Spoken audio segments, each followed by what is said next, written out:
นี่ตู้แทมพี่ว่าบางวีชี้เฮือนเราให้เบิ่งมากกว่านี่บ่มากบ่นี่แบบนี้แหละเฮือนเฮากับแบบนี้แต่มันต่อช่องปองคือกันเห็นบ่แต่เฮาได้ช่องปองเยี่ยมเนาะงามบ่แบบนี้ก็งามแหละสีนี่แหละสีมากกว่าชี้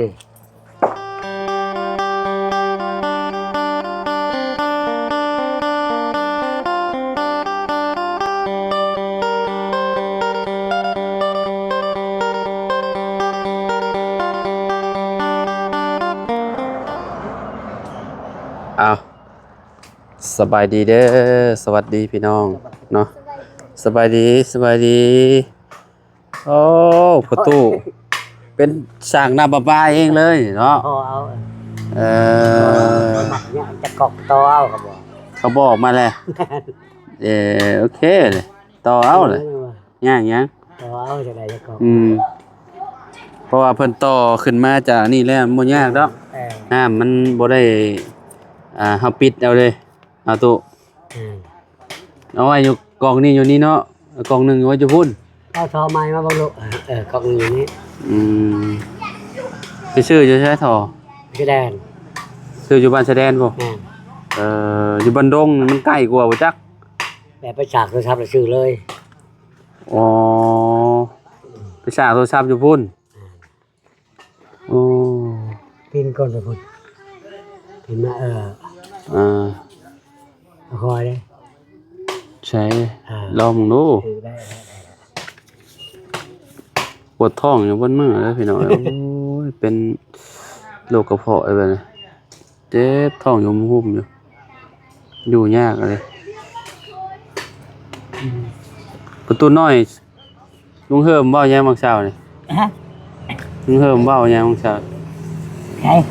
เบ้าน้ำเจ้าแล้วตัวมีข่าวดีอ่ะข่าวดีเฮ็ดห้องน้ำอันนี้เพิ่นเฮ็ดห้องน้ำให้ข่าวดีเฮ็ดห้องน้ำอ้าวแม่นบ่แม่นแสดงว่ามันสิมีห้องน้ำใช้ได้เนาะแม่นโอ้คักห้องน้ำบ่ได้ติดในโต๊ะเฮือนนะพี่น้องเอ้ยเนาะเอาอยู่ข้างนอกเนาะข้างนอกเฮือนอยู่ใกล้ๆแหละเนาะค่อยได้เห็นคอมเมนต์หนึ่งว่าซั่นเฮือนหลังใหญ่คือบ่แบ่งเฮ็ดเฮือนครัวแน่ว่าซั่นโอ้ยพี่น้องเอ้ยเนาะแบบว่าคันว่าเฮ็ดเฮือนครัวใส่มันก็จักสิจังใดเนาะเฮือนบ้านตัวใหญ่นี่ว่าสิเกาะเฮือนครัวบ่พุ่นกันมีงานคือแบบนั้นน่ะแม่นเกาะคือหลังไงแต่มันเชิงกับแบบนั้นน่ะคือแบบนั้นน่ะพี่น้องเอ้ยอันนี้โต๊ะบ้านหลังใหญ่นะแบบว่าคันว่าเฮาสิแบ่งเฮ็ดเฮือนครัวมันก็จักสิมันบ่ปานใดหั่นน่ะเนาะหม้องหันสิเป็นห้องโถงน่ะหม้องทางเข้าบ้านประตูใหญ่นั่นพี่น้องเอ้ยเนาะ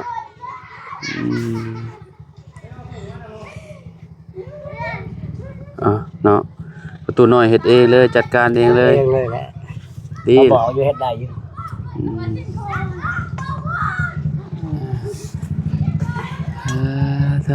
เนาะ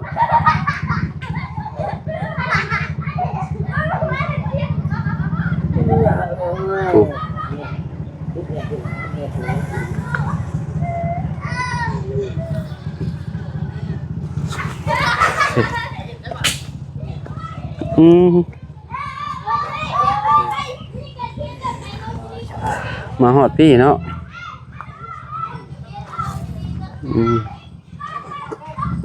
แม่งพันเสวะอยู่นี่มื้ออื่นสร้างบัดมานี่แหละมื้ออื่นสร้างมาเฮ็ดเฮือนสร้างมาเฮ็ดเฮือนให้สร้างประตูน้อยมื้ออื่น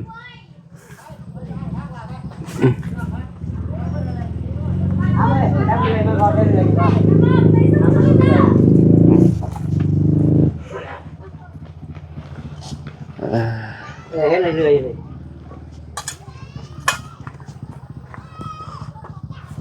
เอาพากันไปใส่เบิดล่ะบ่ไปพูดเบิดแหละพี่น้อยเนาะ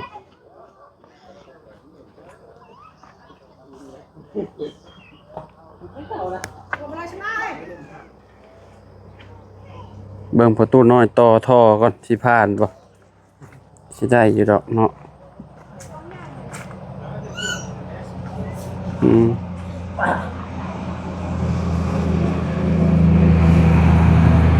กับบ่ยากบ่ได้ให้ดาวอนนั่นขุดนี่ขุดคลองไปนี่ขุดคลองเอาเสียมขุดไปมาอยู่มุมนี้เนาะไว้หมองต้นเสาเลยนี่พอดีเลยเอาอันพิงจากต้นเสาเมียน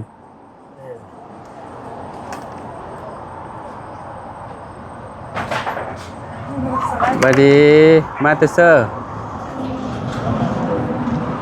มาเตไซ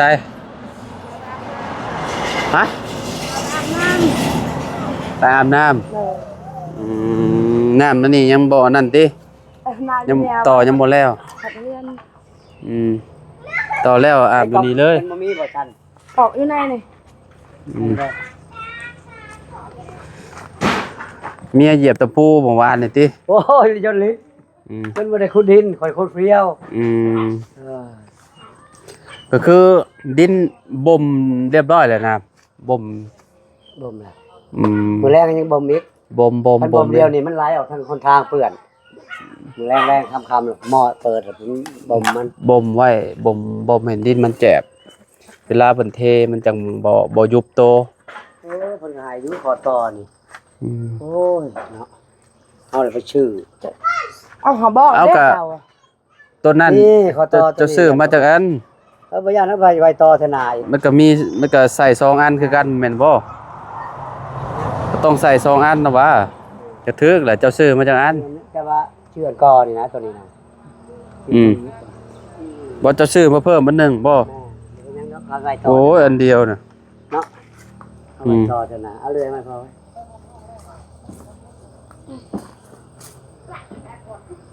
เอาไว้ช่วยมัดเสาใส่เสาเนาะ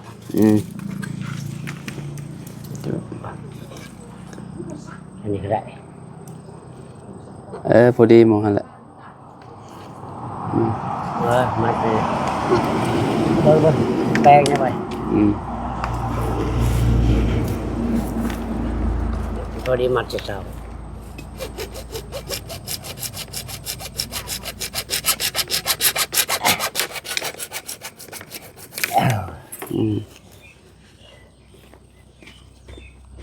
ก็ตัวนี้ชื่ออยู่ชื่อแค่แน่นะอันนี้ก็ชื่อลืม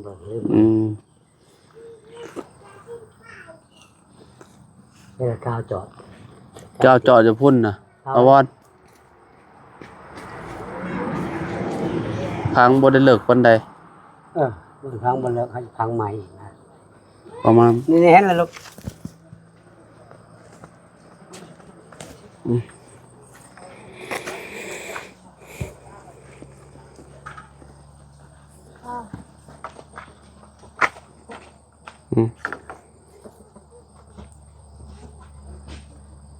อีกประมาณอยู่อีกเมื่อบ้านแหละเมื่อบ้านแหละมาบ้านก่อนเดี๋ยวมาใหม่มาลายมื้อเลยเด้เป็นอาทิตย์ละทางไปที่เลย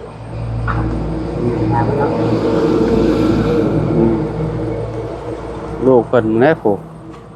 จะบ่เล็กเด็กเต้าลูกเท่านี้พอป่ะแต่ความมักเจ้าดอกเจ้ามักซำใดล่ะแดง2ใช่เจ้ามักสูงซำใด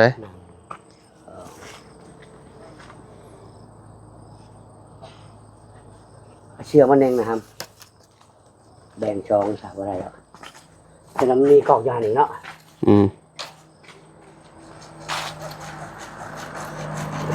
เอาไปใส่ตัวนั้นนำอันนึงรีเลยแบ่งครึ่ง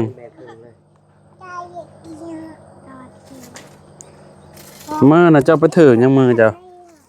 นิ้วก้อยน่ะเมื่อกี้มันเป็นผ่ำมันหักเจ้าหล่นล่มบ่มันเป็นผ่ำแบบใดเป็นผ่ำแบบเป็นเขาคมราวเขาว่าเป็นหัวเดือนน่ะเป็นหัวเดือนจับมันเลยจับเลยนะจับเมียนดาวอนจับนี่เต็งเมียน แบ่งครึ่งบัดโอเคเอา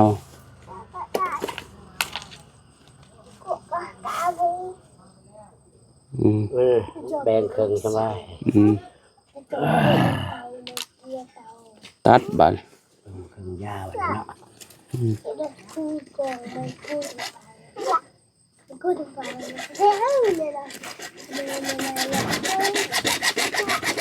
อย่าลืมเด้อเบิ่งน้ำกระเจ้าคักๆเด้อตุเพื่อนนั่นแหละงามก็งามซุมเจ้าแหละซุมเฮา ยกออกนะพี่เอ้ย บ่อยู่ก็เจ้าก็เบิ่งเอาติเอาแหละเอาเสียเงินแม่นเอาเสียเงิน บ๊ายบายเนาะ เอาเสียเงินเขาก็ต้องติเขาได้มื้ออื่นเขาก็มาเฮ็ดแล้วมื้ออื่น มาเฮ็ดแล้วเขา เนี่ยมักสิชอบ มันต้นนั้นก็เฮ็ดบ่พงเยี่ยมฮะ อืม มันก็เฮ็ดแบบอันนั้นเด้มันเฮ็ดแบบคล้ายจะบักมันโอ้ยโอ้ตาย บ่เบิ่งก็คล้ายๆอยู่สร้างกระเจ้าเฮ็ดน่ะมันโอเคอยู่ตั้งวงกอกวงกบก็ได้แต่ว่ากระเจ้าถอดอันนี้พี่น้องเอ้ยเนาะพากระเจ้า ทุกคนเอาพี่ อันนี้แหละสูงนะมัก พอดีเลย เขาจะได้ชูกันแล้วมันไง เดี๋ยว ตามแบบของซาร่าคือได้ เพราะว่าเดี๋ยวชูโพดมาเขาต่ำว่ะโอ้ พอดีแหละสำนี้นะ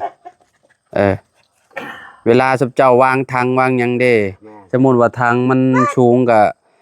พอดีแหละทางมันเตี้ยมันก็บ่งาม มีเวลาไหนเวลา นี่มัก มีเวลามีเวลา เหลือใส่มุมนี้บัดนี้เนาะ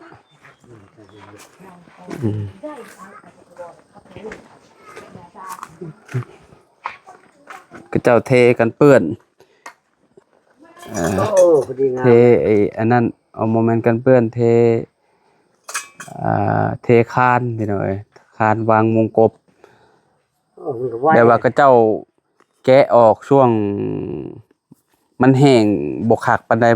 เวลาก็เจ้าวางก็เจ้าก็ขูดออกเวลามันบ่เพียงกันน่ะโอ้คักอยู่เด้อก็เจ้าเฮ็ดเนาะหลักการสร้างนี่มันเป็นธรรมดาเนี่ยเฮือนที่ว่าเราเฮ็ดอยู่เซโปนน่ะแต่ว่าลางบางงามน่ะบ่จ้ะ อันนั้นเด้อยู่แสดงก่อนเด้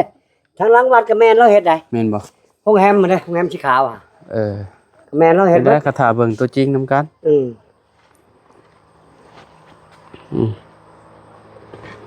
เอาไปทางนี้นะกล่องเนาะ เอาแม่นแหละก็ต้องเอาไปทางเฮือนเจ้าพุ่นแหละ อันนี้ นี่ตัวนี้แฟนตัวนี้ไปเหยียบตัวนี้เลย ใช่ เหยียบตัวนั้น เดี๋ยวตะปูนี่ เลย โอ้ใครเนี่ยล่ะบ่ตอนนี้ ก็ให้ให้ ตีนน่ะได้ ไม่เลย รอมึงรู้บัดนี้ มันแห้งแล้วแหละ แป๊บเดียวก็เอานั่นน่ะใช้ ใช้เลยบ่ขายบาทเขา ใช้ตู้คือบ่เปิด จังน้อยให้มันรับภาพก่อนกูไปเปิดตัวฝนบ่ดู นั่นมาแล้วเรียบร้อย โอ้ไล่ตัวฝนแล้วพูด โอ้โหล่มโลโกโก้ อัดก่อน อัดก่อนหารัก อันนี้เจ้าต้องซื้ออันเทปขาวเอามาพันเกลียวมันเมียนแล้วจังหันเข้า ถูกต้องแล้วนี่เลยมันก็บอกอยู่ว่าเบิ่งว่าเบิ่งก่อนเสียงว่าอยู่ชื่อตัวนี้ชัย เทปขาว เทปพันเกลียวมันจังอยู่นี่แต่ปิดตัวนั้นเมียนก่อน เฮ็ดเมียนะหามาเรื่อยๆอ่ะพี่จะบอกตัวไหนพี่ ปิดเลย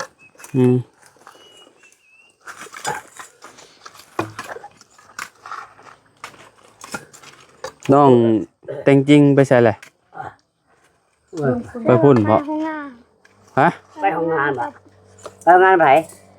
บ่ได้ไปแล้ววะ ผมก็ ก็ว่าสิเอาอันสีเฮือนให้เบิ่ง ไป เอาสีเฮือนให้เบิ่งว่าตัวอย่างให้เจ้าเลือกคอยเลยโลดเขาเลือก ห้องมาดูฮะห้องแต่งจริงมาดู คุณอีกลูก นี่ตู้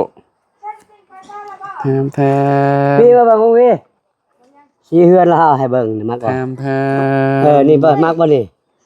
แบบนี้แหละเฮือนเฮากับแบบนี้แต่มันต่อช่องปอกคือกันเห็นบ่แต่เฮาได้ช่องปงเยี่ยมเนาะ อืม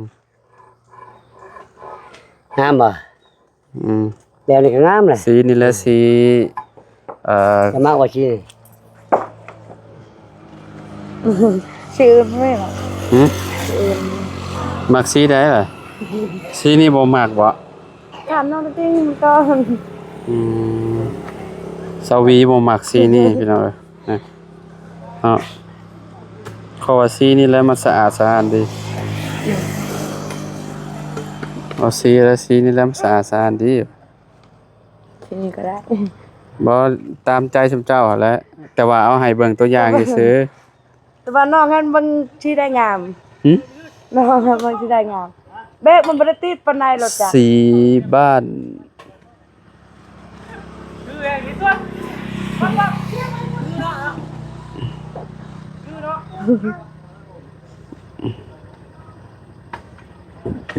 เดมีให้เลือกหลายสีอยู่ พวกเฮ็ดที่บ้านนี่เนาะ อืม ตื่น สีนี้งามเนาะ สีนี้วะ สีขาวสีเทาอะ นั่นแม่นสีคนบุรี บอกว่าแบบนี่หันไปเบิ่ง อันนี้มัน ไอ้น้อง แบบนี้ พูดไว้ให้เบิ่งหมอบ่รู้ แล้วสีให้เพิ่นเบิ่งพี่น้องเอ้ยเนาะสีเฮือน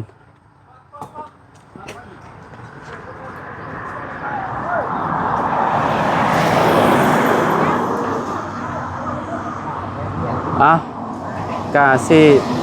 ประมาณนี้พี่น้องเอ้ยเนาะทางนอกแต่จริงเพิ่นก็บ่อยู่พี่น้องเอ้ยเพิ่นไปโรงงานบ่หรือว่าแนวใดเนี่ยประมาณนี้แหละเนาะเดี๋ยวบัดเพิ่นมาพุ่นแหละเดี๋ยวสิเอาให้เพิ่นเบิ่งหรือว่าบัดเวียดเพิ่นเอาอันตัวอย่างมาให้เบิ่งรูปพุ่นแหละเดี๋ยวให้เพิ่นเลือกเอาพี่น้องว่าเพิ่นมักสีแบบใดแต่ว่าข้างในนี่เขาว่าโทนสีขาวถือว่าโอเคแล้วเนาะมันงามมัน อยู่ที่ข่าว มันสะอาดสะอ้านดีทางข้างในคะแนนสีขาวนะ ลายแจ้ง เวลาเปิดไฟนี่สว่างเลยเนาะแล้วให้ประตูน้อยเพิ่นขุดอันนี้ก่อนแต่เพิ่นก็ต่อแล้วแหละพี่น้องเอ้ยเนาะไปตู้สบายดีเด้อ สบายดี โดยสบายดีเนาะเมื่อเอิ้นพุ่นแหละสร้างเพิ่นมาเฮ็ดเฮือนเฮ็ดอันนี้พี่น้องเอ้ยเนาะดำเนินการเฮ็ดเฮือนประตูน้อยเนาะโอ้ยเนาะเรียบร้อยแล้วเต็มแล้วเพราะว่าจบพี่น้อยเนาะมองนี่มีแต่บ่มน้ำบ่มหยังแล้วก็คันว่าบ่เพียงพอก็เอามาใส่อีกพี่น้อยเนาะเอามาใส่ขนใส่ให้มัน